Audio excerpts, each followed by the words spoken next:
नमस्ते भी सभी को। Welcome to Shri Shyam group of education. आप सभी का इस YouTube चैनल पे हार्दिक स्वागत एवं हार्दिक अभिनंदन है।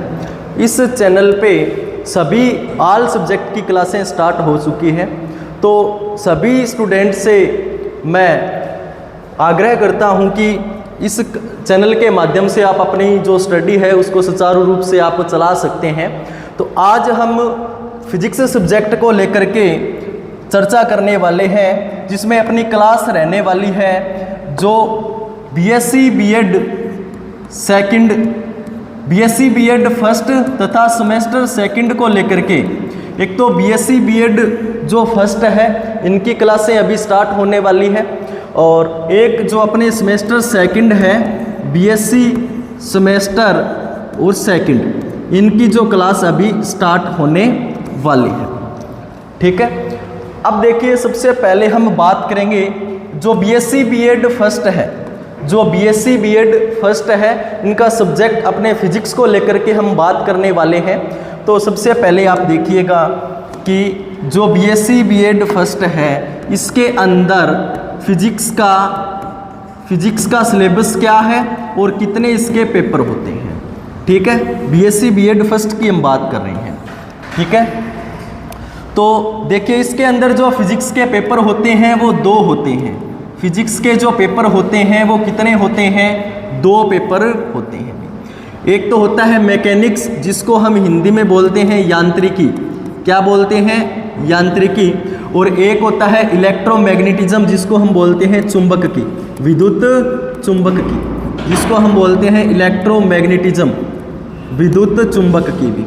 ठीक है, ये 2 पेपर होते हैं, 40-40 नंबर के होते हैं। कितने नंबर के होते हैं? 40-40 नंबर के होते हैं। मैक्सिमम इसका जो मार्क होता है वो 40-40 का ही होता है। ठीक है, ये हम बात करने वाले थे भी। ठीक है, इसके अंदर जो 2 पेपर होते हैं, ये पेपर सेकंड होता है और ये पेपर है वो फर्स्ट होता है। ये पेपर फर्स्ट होता है और ये पेपर है वो सेकंड होता है। हम बात करेंगे सेकंड पेपर को लेकर के, हम बात करने वाले हैं सेकंड पेपर को लेकर के भी। तो हम बात करेंगे विद्युत चुंबक की। विद्युत चुंबक कर दियो सिंह, कर दियो। नमस्ते भी सभी को। Welcome to Shri Shyam group of education. आप सभी का इस YouTube चैनल पे हार्दिक स्वागत एवं हार्दिक अभिनंदन है। इस चैनल पे सभी ऑल सब्जेक्ट की क्लासें स्टार्ट हो चुकी हैं, तो सभी स्टूडेंट से मैं आग्रह करता हूं कि इस चैनल के माध्यम से आप अपनी जो स्टडी है उसको सुचारू रूप से आप चला सकते हैं। तो आज हम फिजिक्स सब्जेक्ट को लेकर के चर्चा करने वाले हैं, जिसमें अपनी क्लास रहने वाली है जो BSc BEd second, BSc BEd first तथा सेमेस्टर सेकंड को लेकर के। एक तो बीएससी बीएड जो फर्स्ट है, इनकी क्लासें अभी स्टार्ट होने वाली है, और एक जो अपने सेमेस्टर सेकंड है बीएससी सेमेस्टर और सेकंड, इनकी जो क्लास अभी स्टार्ट होने वाली है। ठीक है, अब देखिए सबसे पहले हम बात करेंगे जो बीएससी बीएड फर्स्ट है। जो बीएससी बीएड फर्स्ट है, इनका सब्जेक्ट अपने फिजिक्स को लेकर के हम बात करने वाले हैं। तो सबसे पहले आप देखिएगा कि जो बीएससी बीएड फर्स्ट है, इसके अंदर फिजिक्स का सिलेबस क्या है और कितने इसके पेपर होते हैं। ठीक है, बीएससी बीएड फर्स्ट की हम बात कर रहे हैं। ठीक है, तो देखिए इसके अंदर जो फिजिक्स के पेपर होते हैं वो 2 होते हैं। फिजिक्स के जो पेपर होते हैं वो कितने होते हैं? 2 पेपर होते हैं। एक तो होता है मैकेनिक्स, जिसको हम हिंदी में बोलते हैं यांत्रिकी। क्या बोलते हैं? यांत्रिकी। और एक होता है इलेक्ट्रोमैग्नेटिज्म, जिसको हम बोलते हैं चुंबक की, विद्युत चुंबक की, जिसको हम बोलते हैं इलेक्ट्रोमैग्नेटिज्म, विद्युत चुंबक की भी। ठीक है, ये 2 पेपर होते हैं, 40-40 नंबर के होते हैं। कितने नंबर के होते हैं? 40-40 नंबर के होते हैं। मैक्सिमम इसका जो मार्क होता है वो 40-40 का ही होता है। ठीक है, ये हम बात करने वाले थे भी। ठीक है, इसके अंदर जो 2 पेपर होते हैं, ये पेपर सेकंड होता है और ये पेपर है वो फर्स्ट होता है। ये पेपर फर्स्ट होता है और ये पेपर है वो सेकंड होता है। हम बात करेंगे सेकंड पेपर को लेकर के, हम बात करने वाले हैं सेकंड पेपर को लेकर के भी। तो सेकंड पेपर का नाम क्या है भी अभी बता दिया मैंने आपको, विद्युत चुंबक की। सेकंड पेपर का नाम क्या है? विद्युत चुंबक की नाम है सेकंड पेपर का, ठीक है ना। और इसमें यूनिट कितने लगती है? 5 यूनिट लगती है। इसमें कितनी यूनिट लगती है? 5 यूनिट लगती है भी। एक तो है इसमें यूनिट का नाम है आपको अदिश और सदिश, अदिश तथा सदिश है। और क्या है भी इसमें? गणितीय पृष्ठभूमि, गणितीय पृष्ठभूमि। और इसमें साथ में थोड़ा सा मैथमेटिकल पोर्शन लग जाता है, आंशिक अवकलन है। क्या है? आंशिक अवकलन, आंशिक अवकलन, ठीक है। अब इसमें सेकंड यूनिट लगती है, वो लगती है प्रत्यास्थता। सेकंड यूनिट लगती है, वो लगती है प्रत्यास्थता, इलास्टिसिटी। थर्ड यूनिट लगती है इसमें प्रॉपर्टीज ऑफ फ्लूइड, तरलों के गुणधर्म, तरलों के गुणधर्म। और 4 नंबर यूनिट लगती है इसमें विद्युत चुंबकीय प्रेरण, इलेक्ट्रोमैग्नेटिक इंडक्शन, विद्युत चुंबकीय प्रेरण। और इसमें साथ में मैक्सवेल इक्वेशन भी लगती है तथा मैक्सवेल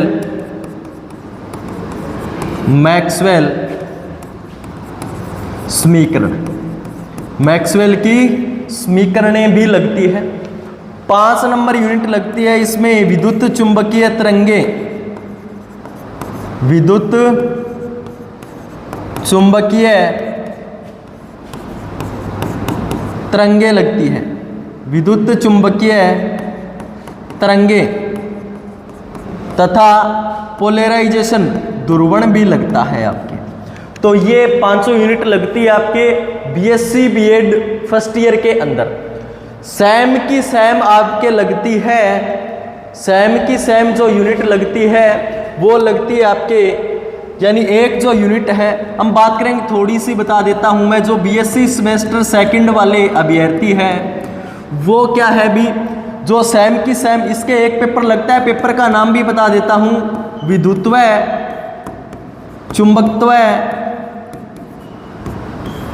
और तथा लगता है विद्युत चुंबकीय सिद्धांत, विद्युत चुंबकीय सिद्धांत, विद्युत चुंबकीय सिद्धांत। यह पेपर लगता है बीएससी सेमेस्टर सेकंड के।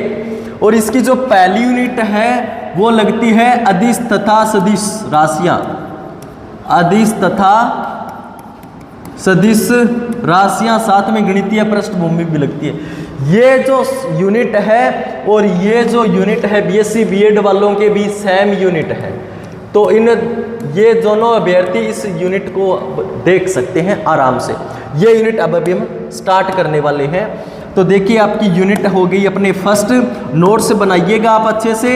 और यूनिट है अपनी फर्स्ट अदिश तथा सदिश राशियां, अदिश तथा सदिश राशियां, गणितीय पृष्ठभूमि, गणितीय पृष्ठभूमि और तथा आंशिक अवकलन, तथा आंशिक अवकलन। ये आपके यूनिट है, वो अब हम स्टार्ट कर रहे हैं, ठीक है। ये यूनिट अब हम स्टार्ट करने वाले हैं भी, ठीक है। अब देखिए आगे, तो यूनिट स्टार्ट करने से पहले आप क्लास 11 को देखिए, याद कीजिए आपने पढ़ा होगा भौतिक राशियां क्या होती है। तो जिसमें अब नाम आया है अदिश तथा सदिश, यानी याद कीजिए आप, सबसे पहले आपने पढ़ा होगा भौतिक राशियां, भौतिक राशियां, हेडिंग लगाइए आप, भौतिक राशियां। भौतिक राशियां क्या होती है? अगर कोई भी स्टूडेंट नोट्स बनाना चाहे तो भी बना सकते हैं, ठीक है। तो भौतिक राशियां क्या होती है, यानी ऐसी राशियां जिनको हम माप सकते हैं, जिनको हम तोल सकते हैं और जिनकी सहायता से विभिन्न जो भी भौतिक घटनाएं हैं उनको हम प्रदर्शित कर सकते हैं। जैसे आज बरसात हो गई है तो कितनी बरसात हुई है, इनको हमने बरसात को भी माप लिया है, तो ये भी एक प्रकार की भौतिक राशि है, ठीक है ना। जिनको हम मेजरमेंट कर सकते हैं ना, उनको ही हम बोलते हैं फिजिकल क्वांटिटीज। समझ आ गई बात। चलिए इसकी जो परिभाषा है वो इनकी परिभाषा देख लेते हैं, क्या होगी इनकी परिभाषा। तो इनकी जो परिभाषा है वो क्या होगी, यानी वे राशियां जिनको मापा या तोला जा सकता है, मापा या तोला जा सकता है तथा जिनकी सहायता से विभिन्न भौतिक घटनाओं को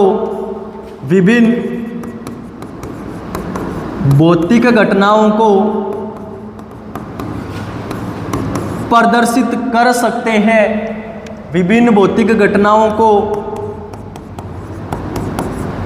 प्रदर्शित कर सकते हैं।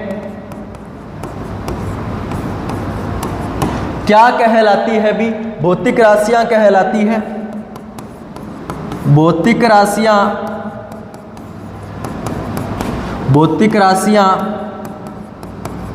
कहलाती है।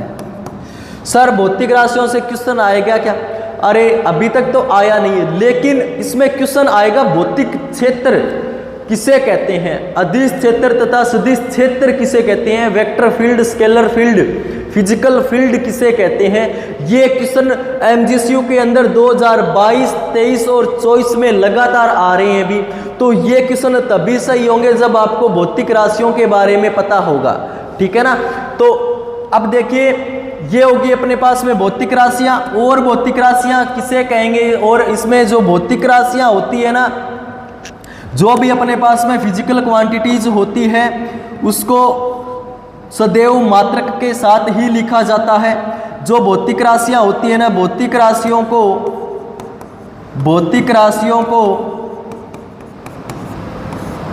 को सदैव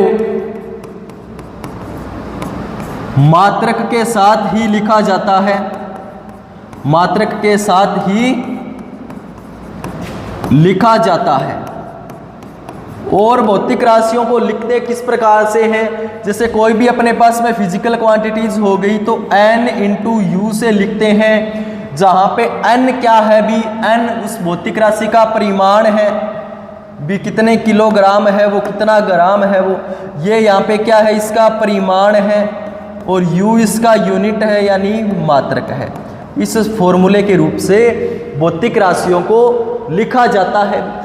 भौतिक राशियां कितने प्रकार की, भौतिक राशियां 2 प्रकार की भी, कितने प्रकार की सामान्यतः 2, वैसे 3 होती है एक प्रतिश भौतिक राशि। कितने प्रकार की, 2 प्रकार की होती है। एक तो होती है स्केलर फिजिकल क्वांटिटीज, अदिश भौतिक राशि, अदिश भौतिक राशियां, scalar physical quantities, scalar physical quantities ये क्या होती है भी, क्या होती है भी, वे राशियां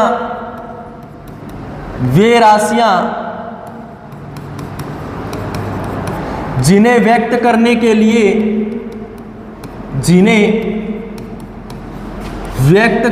लिए केवल और केवल परिमाण की आवश्यकता होती है, केवल परिमाण की आवश्यकता होती है, आवश्यकता होती है। यानी कोई भी भौतिक राशि अगर हम केवल उसका परिमाण बता दें तो अपना काम चल जाता है। इस राशियों को हम क्या बोलते हैं, अदिश भौतिक राशि। इसमें दिशा बताने की कोई ज़रूरत नहीं होती है, ठीक है ना। जैसे 5 किलोग्राम शुद्ध चावल, तो हमने बता दिया कि चावल, इसमें डायरेक्शन बताने की कोई ज़रूरत नहीं है, तो अपना काम चल गया है। यानी मैंने क्या बताया, भार बताया है, एक प्रकार से क्या बताया मैंने, भार बताया है, ठीक है ना। जैसे मैंने बल लगाया तो बताना पड़ेगा कितना बल लगाया और कौन सी डायरेक्शन में बल लगाया, तो बल कौन सी राशि है, सदिश राशि है, ठीक है ना। यहाँ पे जैसे देखिए और एक बात आपको बतानी है कि ये तो बात होगी केवल परिमाण की आवश्यकता होती है, और यह जो भौतिक राशि होती है ये निर्देश तंत्र पर निर्भर नहीं करती है, निर्देश तंत्र पर निर्भर नहीं करती है। क्यों नहीं करती भी, क्योंकि निर्देश तंत्र में तो डायरेक्शन होती है, x x direction, y x और जेड एक्स, तो इसमें डायरेक्शन का कोई रोल ही नहीं है, तो ये निर्देश तंत्र पर निर्भर नहीं करती है, ठीक है ना। तो ये होगी। और इसके एग्जाम्पल की हम बात करेंगे, इसके एग्जाम्पल की जैसे अभी मैंने बता दिया भार, अभी मैंने बता दिया चाल, और अभी मैंने बता दिया क्या, समय। तो ये जो एग्जाम्पल है वो किसके हैं, अदिश भौतिक राशियों के हैं, ठीक है। आगे हम बात कर लेते हैं सदिश भौतिक राशि की भी। तो नेक्स्ट अपनी हेडिंग है सदिश भौतिक राशि, सदिश भौतिक राशियां, वेक्टर फिजिकल क्वांटिटीज, सदिश भौतिक राशियां ये क्या होती है, वे राशियां या वे भौतिक राशियां जिन्हें व्यक्त करने के लिए, वे भौतिक राशियां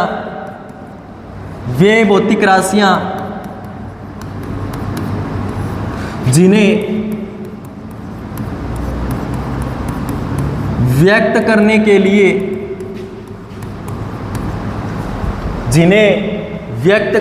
लिए, परिमाण के साथ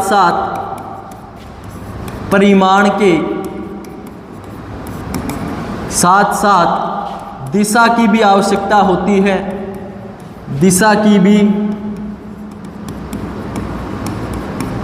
आवश्यकता होती है,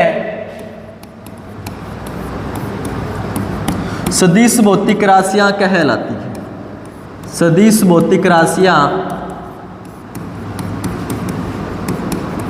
सदिश भौतिक राशियां कहलाती हैं, ठीक है। और ये जो भौतिक राशियां होती है ये इसको निर्देश तंत्र पर निरूपित कर सकते हैं, क्योंकि इसमें जो भी होगा उसमें डायरेक्शन होगी भी, और डायरेक्शन होती है तो निर्देश तंत्र ही डायरेक्शन को बताता है। तो यानी जो ये सदिश भौतिक राशियां होती है इनको निर्देश तंत्र पर निरूपित किया जा सकता है, निर्देश तंत्र पर निरूपित किया जा सकता है, निर्देश तंत्र पर निरूपित किया जा सकता है, ठीक है ना। और जो भी भौतिक राशियां होगी ना वो क्या, एक तो वो अपने पास में जो समांतर चतुर्भुज नियम होगा, सदिशियों के समांतर चतुर्भुज नियम के योग का जो पालन करेगी भी वो, ठीक है ना, नियम की क्या करेगी वो, पालना करेगी, ठीक है। ये क्या होता है ये भी हम पढ़ेंगे नेक्स्ट लेक्चर के अंदर पढ़ेंगे, मैं अभी बता देता हूं। अब देखिए आगे, अब देखिए इसके जो एग्जाम्पल है, इसके जो एग्जाम्पल है जैसे संवेग हो गया, मोमेंटम हो गया, यानी संवेग को हम P, और ये जो वेक्टर है सदिश को इस प्रकार से दिखाया जाता है। बल हो गया यानी फोर्स, ठीक है, ये जो वेग हो गया, इस प्रकार से ये जो एग्जाम्पल है ये सदिश भौतिक राशियों के एग्जाम्पल है। तो ये इनकी परिभाषा हो गई है। आगे हम पढ़ेंगे कि आपने नाम सुना होगा यूनिट वेक्टर एकांक सदिश का, यूनिट वेक्टर एकांक सदिश का भी, एकांक सदिश यूनिट वेक्टर, ये क्या होता है, एकांक सदिश क्या होता है। तो ये जो एकांक सदिश होता है यूनिट, ये कोई भी कण की किसी तल या आकाश में ये डायरेक्शन बताता है, ठीक है ना, क्या बताता है, ये डायरेक्शन बताता है, ठीक है। वैसे इसको केप से, यानी जिसका परिमाण एकांक होता है, वैसे तो यूनिट वेक्टर क्या होता है, वैसे आपको आई केप, जे केप और के केप होता है ना। ये आई केप, जे केप और के केप आपको पता होना चाहिए कि ये अपने पास में त्रिविमीय निर्देश तंत्र है, एक्स एक्स, वाई एक्स और जेड एक्स। तो एक्स एक्स को यूनिट वेक्टर आई केप से दर्शाते हैं, वाई केप को यूनिट वेक्टर जे केप से दर्शाते हैं, जेड एक्स को यूनिट वेक्टर के केप से दर्शाते हैं। ठीक है ना।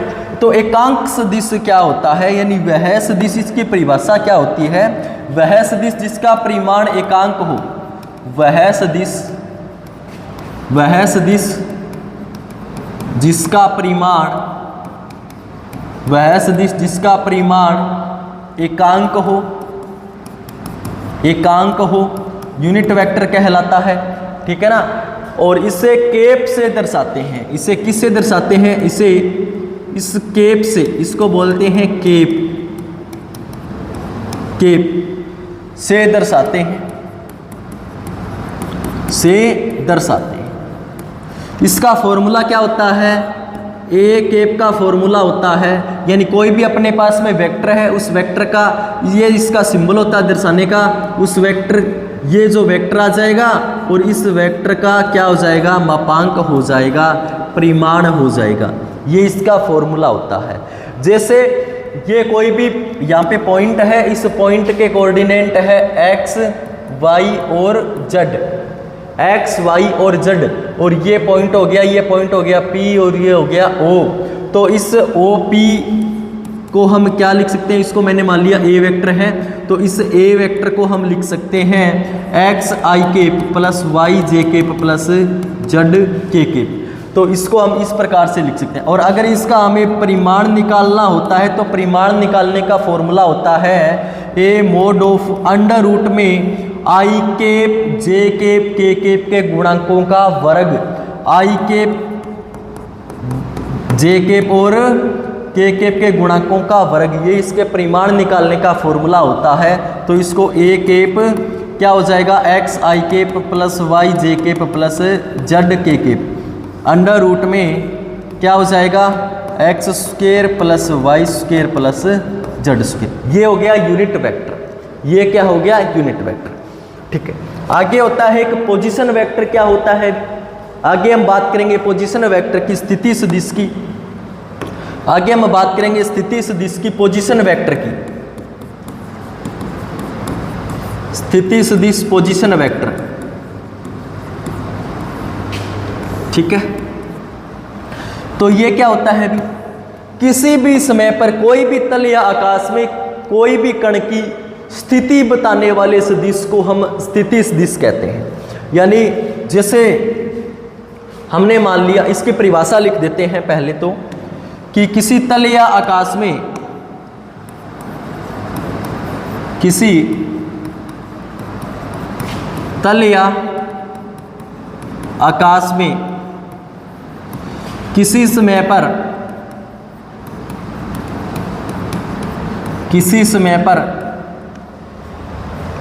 किसी कण की स्थिति बताने वाले सदिश को, स्थिति बताने वाले सदिश को स्थिति सदिश कहते हैं, स्थिति सदिश कहते हैं। जैसे भाई, जैसे हमने मान लिया कि कोई भी एक त्रिविमीय निर्देश तंत्र है, एक्स एक्स, वाई एक्स और जेड एक्स, ये इसका ओरिजिन है ओ। अब यहाँ पे कोई पॉइंट है P, ठीक है, इसके जो कोऑर्डिनेट है एक्स, वाई और जेड, ठीक है। और हमने देखा ओरिजिन से ये यहाँ पे इसके कोऑर्डिनेट है भी, एक्स एक्स पे इसकी वैल्यू एक्स है, वाई एक्स पे इसकी वैल्यू वाई है और जेड एक्स पे इसकी वैल्यू क्या है, जेड।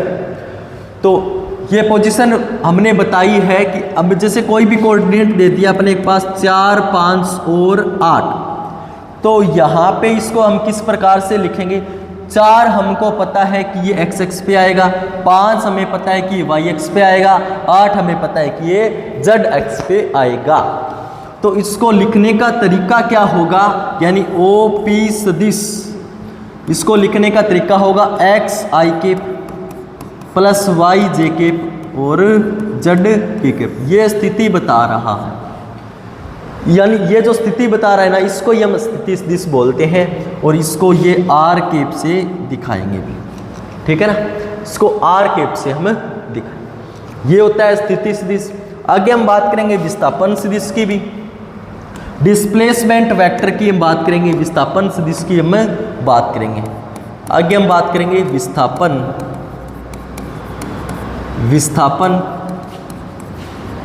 सदिश, डिस्प्लेसमेंट वेक्टर,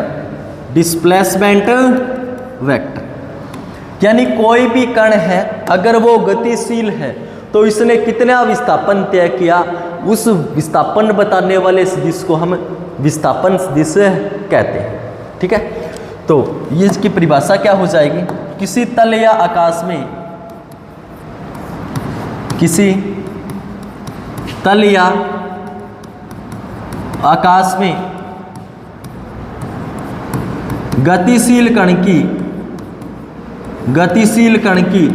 कण का विस्थापन बताने वाले सदिश को किसी समय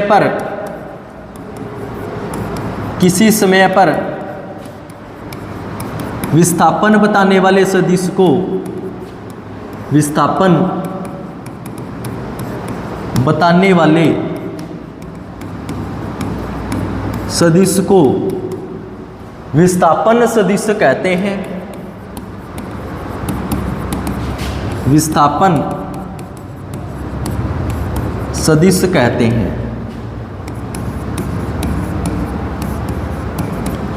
ठीक है। जैसे हमने माना कि कोई भी एक त्रिविमीय निर्देश तंत्र है, कोई भी एक त्रिविमीय निर्देश तंत्र है और कोई भी किसी टाइम पर एक्स वाई और जेड इसके कोऑर्डिनेट, यानी एक्स डायरेक्शन एक्स एक्स आई, यहाँ पे मैंने मान लिया कि कोई पॉइंट है यहाँ पे P, इसके कोऑर्डिनेट है यहाँ पे एक्स वाई और जेड, इसका स्थिति सदिश है R, इसका स्थिति सदिश क्या है भी R है, ठीक है।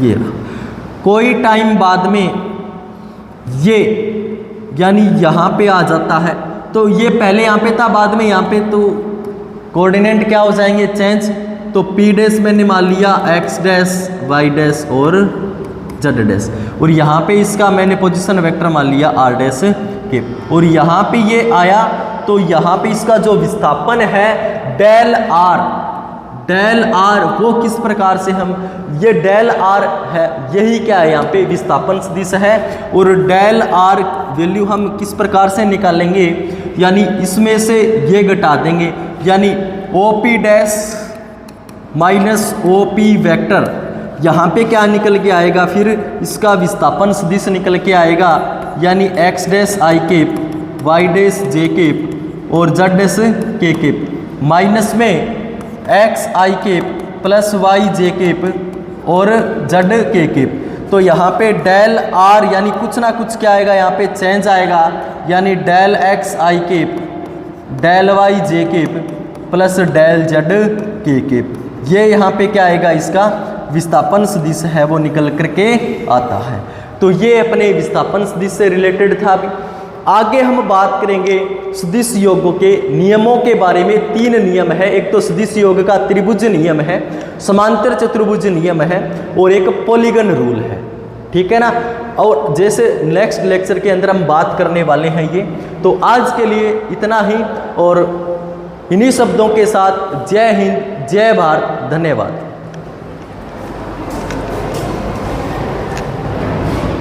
थानवीर